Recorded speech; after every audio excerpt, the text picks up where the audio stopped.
नमस्कार, मैं श्रीकांत चौहान आप सभी का ट्रेड टॉक के पॉडकास्ट में स्वागत करता हूं।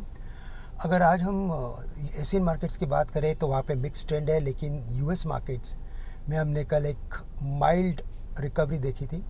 हावेवर वहाँ के जैसे इन्फ्लेशन नंबर्स आए हैं वो इन लाइन विथ एक्सपेक्टेशंस है और बेस्ड ऑन इन्फ्लेशन नंबर्स जो एक स्टेडी लेवल्स पे खड़े हैं। हमें लगता है कि 25 बेसिस पॉइंट का कट और भी आने वाले कमिंग फेड के मीटिंग में हो सकता है, जिसकी वजह से मार्केट्स में हमने कुछ मिक्स ट्रेंड देखा। लेकिन ओवरऑल हमें लगता है कि जो मार्केट का ओवरऑल बिहेवियर है वो क्लियरली इंडिकेट कर रहा है कि हायर लेवल्स पे इक्विटीज़ में सेलिंग आ रही है और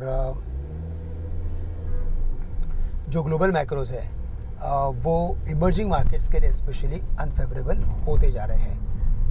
डॉलर इंडेक्स अभी 106.5 के करीब आ चुका है, जो एक हाईएस्ट लेवल्स हम कह सकते हैं इन लास्ट सेवरल मंथ्स।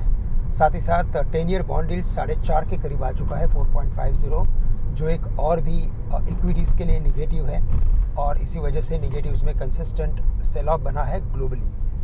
तो हमें लगता है इन दो रीज़न की वजह से मार्केट में और भी हमें वीकनेस देखने मिल सकता है। बट साथ ही साथ हमारे मार्केट्स जो है वो अपने इम्पॉर्टेंट एवरेजेस के करीब आ चुके हैं। 200 डेज सिंपल मूविंग एवरेज के करीब Nifty, bank Nifty as well as NSE 500 आ चुका है। तो हमें लगता है कि यहाँ पे कुछ और थोड़ा कंसोलिडेशन या थोड़ा सा वीकनेस और देखने मिल सकता है, लेकिन उसके बाद हमें लगता है कि मार्केट में एक रिकवरी बन सकती है। तो टेक्निकल फॉर्मेशन तो यही इंडिकेट कर रहा है कि यहाँ से शायद 23,300 या 200 के लेवल्स हम देख सकते हैं और फिर वहाँ से कुछ रिकवरी मार्केट में बननी चाहिए। लेकिन करंट लेवल से अगर कोई भी रिकवरी आती है तो 23,800 के करीब अब मार्केट में रेजिस्टेंस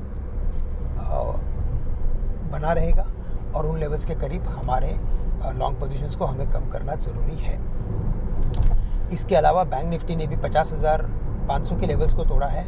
अगर कोई भी रिकवरी आती है तो इन्हीं लेवल्स के करीब रेजिस्टेंस बना रहेगा और अगर कोई सपोर्ट आता है तो हमें लगता है कि 49,500 के करीब ही बैंक निफ्टी के लिए सपोर्ट है। तो करंट लेवल से भी हमें लगता है कि मार्केट्स में थोड़ी दिक्कतें हैं और हायर लेवल्स पे हमारे लॉन्ग पोजीशंस को कम करना ज़रूरी है।